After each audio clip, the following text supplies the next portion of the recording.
कहेंगे सर, आज आपकी हियरिंग थी। देखिए, मैंने जो लिखित के अंदर तकरार दिया था और उसके साथ बहुत सारे एविडेंसेस मैंने दिए थे, विजुअल एविडेंस जो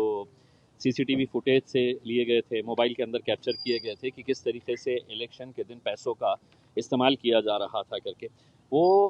सीसीटीवी फुटेज जितना भी था, हमने तो election commission of India, Maharashtra election commission, यहाँ के RO, nodal officer, police commissioner, सबको हमने दिए थे और उसमें हमने ये मांग की थी कि इसकी इंक्वायरी कराई जाए करके। उस कंप्लेन के बेसिस के ऊपर 3 मेंबर कमेटी बनाई गई थी और उस 3 मेंबर कमेटी के अंदर जो आरओ है, रिटर्निंग ऑफिसर थे चेतन गिरासे साहब, वो एक मेंबर है, प्रशांत स्वामी जो डीसीपी है वो दूसरे मेंबर है और तीसरे डॉक्टर अरविंद लोखंडे अपर जिलाधिकारी और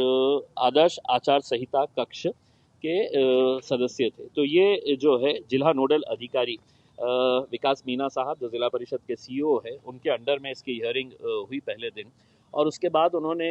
हमें एक रिपोर्ट भेजी है कि ये जो 3 मेंबर की कमेटी है, इन्होंने अपना इनिशियल रिपोर्ट हमको दिया है करके, और वो इनिशियल रिपोर्ट की कॉपी मेरे पास है। उस इनिशियल रिपोर्ट के हिसाब से तो ऐसा लग रहा है कि इन लोगों ने मन बना लिया है कि तकरार कुछ भी करो, अपने को तो जिसका साथ देने का है उसी का साथ देने का है, क्योंकि इनिशियल रिपोर्ट के अंदर उन्होंने साफ कहा है कि यहाँ पे जो पैसा बांट रहा है वो आदमी कौन है हमको समझ में नहीं आ रहा है, कहाँ पैसे बांट रहा है ये हमको समझ में नहीं आ रहा है। तो मैंने उनसे आज के दिन ये कहा है कि रिटर्न के अंदर मैंने दिया है आपको कंप्लेन, तो कमेटी की जिम्मेदारी थी कि आप लोगों ने मुझे बुलाना चाहिए था और मुझसे पूछना चाहिए था कि अंबेडकर नगर के अंदर कहाँ पैसा बांटा जा रहा था, भरत नगर के अंदर कौन है, तो वो भारतीय जनता पार्टी का दलित लीडर था जो महिलाओं को लाला के है तो बोगस वोटिंग करवा रहा था। जवाहर नगर पुलिस स्टेशन के सामने एडवोकेट डोनगांवकर, उनके ऑफिस के अंदर, जिसमें उनका ऑफिस कम लग रहा था वकील का, क्योंकि पूरे ऑफिस के अंदर भारतीय जनता पार्टी के नेताओं की तस्वीरें थी और हर जगह के ऊपर कमल था,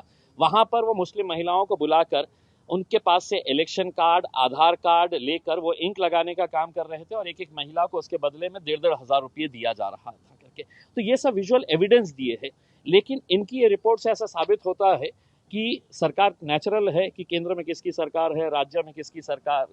है, तो कौन इनके खिलाफ जाएगा करके। तो इनिशियल रिपोर्ट के अंदर तो उन्होंने बता दिया है कि इम्तियाज जलील तुम कितना भी बताओ, हमें जो देने का है रिपोर्ट, हमने वो रिपोर्ट दे दी है। अब मैंने उनसे ये कहा है कि आप इनिशियल रिपोर्ट दे दिए है, लेकिन कम से कम आप हमें बुला के पूछिएगा कि ये अंबेडकर नगर के अंदर कितने बजे कौन था ये बंदा करके। उन्होंने ये बताया है कि जो बंदा मोटरसाइकिल के ऊपर जा रहा था, बोले वो अलग दिशा से जा रहा था, तो उससे साबित नहीं हो रहा है कि वो कहाँ जा रहा है करके, जबकि वही बंदा जो वहाँ के कॉरपोरेटर का भाई है मोटरसाइकिल के ऊपर चिल्लाते हुए जा रहा है कमल कमल कमल करके, और बाद में वो नोटों का बंडल निकाल के महिलाओं को बांट रहा है उसमें।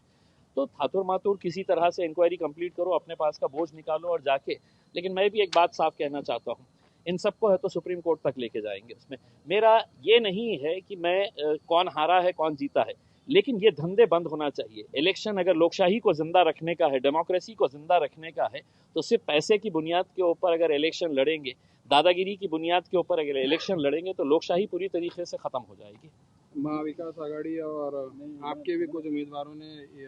वोटिंग को लेकर रिकाउंटिंग के लिए कुछ बूथ के लिए मुआयने की दरखास्त की है। देखिए, सभी को मालूम है कि इसका एंड रिजल्ट क्या होता है करके। उसमें मेरा ये है कि मैं जो क्रिमिनल